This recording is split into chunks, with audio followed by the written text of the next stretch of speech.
Sanibonani South Africa. Cela ukuthatha leli thuba ngokukhulu ukuzithoba futhi ngokukhulu ukuzehlisa.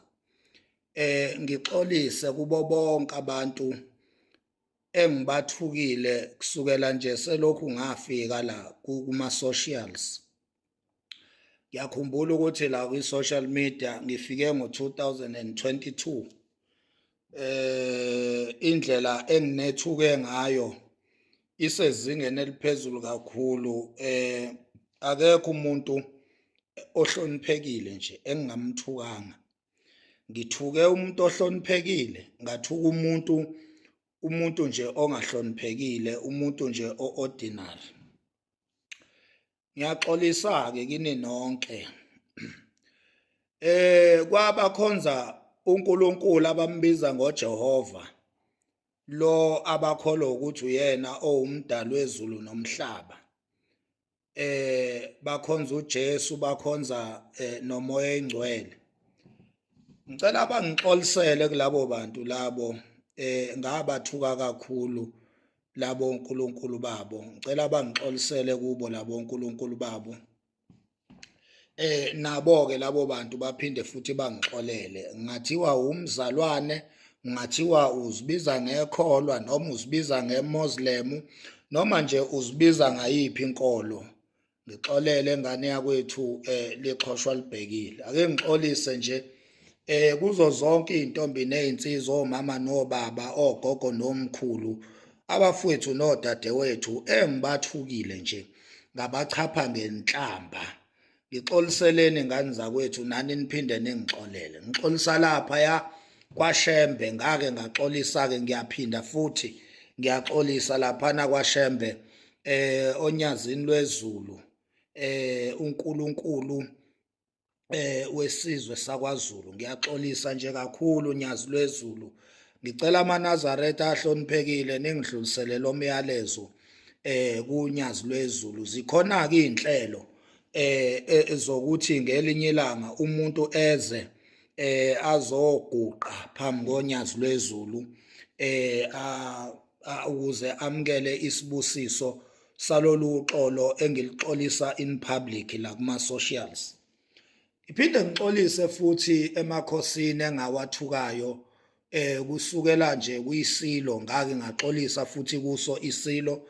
Ngiyaphinda futhi egameni laso isilo ngiyaxolisa, naseNdlunkulu ngiyaxolisa ngayo yonke indlela iNdlunkulu engayichapha ngayo ngenhlamba ngiyehlisa isithunzi isilo. Ngiyaxolisa ngane zakwethu, ngithi nalapho futhi liqhoshwa libhekile. Ngiyaxolisa ngithi nje bayede ayidli ishiyele. Ngixolise-ke nje kuso sonke isizwe sikaPhunga noMageba, sonke isizwe sikaZulu. Ngixolise kuwo wonke amabutho namakhosi kwaZulu ukwangcolisa nawo ngokuthi ngithuke wonke nje umuntu engimthukile ngaphansi kweZulu tribe. Ngiyaxolisa nje kakhulu, liqhoshwa libhekile ayidle ishiyele. Xolise kuzo zonke-ke nje izizwe engiyithukile. Ngibala amaMpondo, ngibala amaXhosa, ngibala amaPedi, ngibala amaVenda, ngibala aMashangane engisayikhumbulayo nengingayikhumbuli-ke. Ngiyaxolisa kuzo koZimbabwe, ngiyaxolisa kuzo zonke nje izizwe nama-tribe engiwathukile. Singomakhanya nalapho siyaxolisa, sizwakalisa nje kakhulu uxolo olusuka nje enhlizweni emhlophe egcwele kakhulu ukuphenduka nokuzisola. Izinyanga nezangoma, labo abazama impilo ngokuba zinyanga, abazama impilo ngokuba izangoma, nabo ngabathuka. Ayidli ishiyele ngane zakwethu, ayidli ishiyele. Nginibize ngazo zonke izinhlamba, nganichapha, nganithuka. Abanye benu bengangenzanga lutho, ngavele ngabasukela nje Nkosi yami, ngathela inhlabathi ephalishini labo. Nabo-ke futhi abangixolele ngithi ayidli ishiyele ngane zakwethu liqhoshwa libhekile. ake ngixolise endimeni yomculo kaMaskandi zonke nje izinsizwa engiyithukile ngenza lokhu obokubizwa ngokuthi umntalapho zingonela ukuthi izinsizwa sathela ihlabathi nje ephalishini lazo izinsizwa nezintombi singomakhanya sithi sehlela ngezantsi ingane zakwethu siyaxolisa kini nonke angeke sikwazi ukunibala ngamagama ngoba hleze abanye sibavalele ngaphandle mhlambe sesikhohliwe abanye ukuthi nabo sasibathukile so ngoba endimeni yomculo kaMaskandi nibaningi kakhulu ngizocela nje ukunihlanganisa nonke ngale kokuniselecta ngamagama ngithi nje endimeni yomculo kaMaskandi ngiyaxolisa ngixolise la nganyathela khona amakhona eqhawe uKhuzani la nganyathela khona amakhona eqhawe uMthandeni ngane zakwethu ayidli ishiyele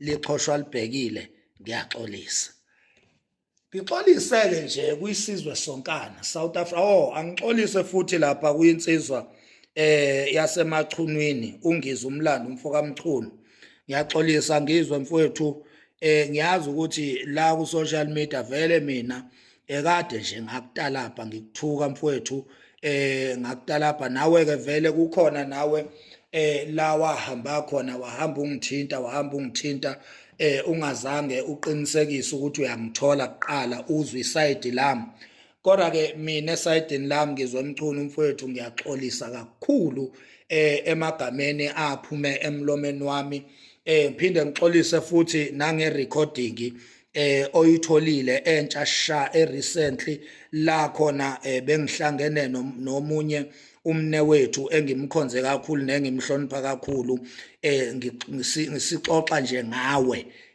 ngiyaxolisa ngizwe umlando umfoka Mchunu nangaleyo recording akuyona inhloso ukuthi leyo nto ifike ngaleyo ndlela efike ngayo kuwe beyikhona indlela besisayiplana yona indlela ehloniphekile ebengizoku-approacha ngayo kwasuke-ke kwaputshuka leyo nto-ke leyo ngalendlela eputshuke ngayo ngixoleleke ngizwe Mchunu nawe yazi ukuthi uma kuhletshwa kunamagama asekuhlebeni asetshenziswayo lapho kusuke kungaqashelwa khona ukuthi liphi igama elisebenzayo ngoba kusuke kuhletshwa kodwa umuntu mengabe somconfronta kuba neprofessionalism kuba neorder umuntu kuba neorder yamagama owasebenzisayo angebona ubudlabha nenhloso yokumcasula lowo muntu loyo ingakho ke ngithi leyo video noma leyo recording ngendlela eze kuwe ngayo akuyona indlela ebengizoku-approacha ngayo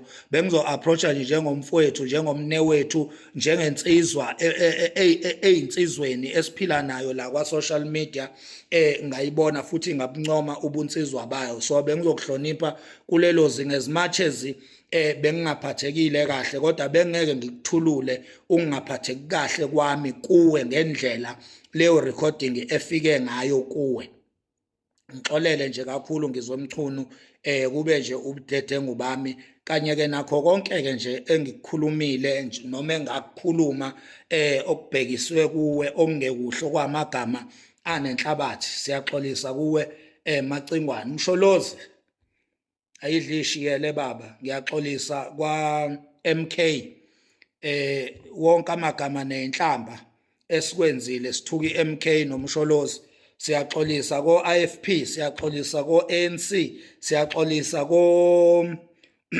DA siyaxolisa lapha kwi IFP siyaxolisa kakhulu lapha kwi ANC siyaxolisa kakhulu kwi MK siyaxolisa nabanye ke nje ama political parties and leaders eswathukile singomakhanya siyaxolisa kakhulu ngithi nje ake ngenze lesi sixoliso ngane zakwethu siyafika nje emqondweni wami ngoba mina ngihlale kube khona into ekhuluma nami ingidirect ithi angenza ukuthi so ileyo nto ke efikile njengamanje ngixolisa nje kwi South Africa yonkana amakhona namakhona esike sawathinta kabi singomakhanya eSouth Africa kwaZulu kwaXhosa kwaNdebele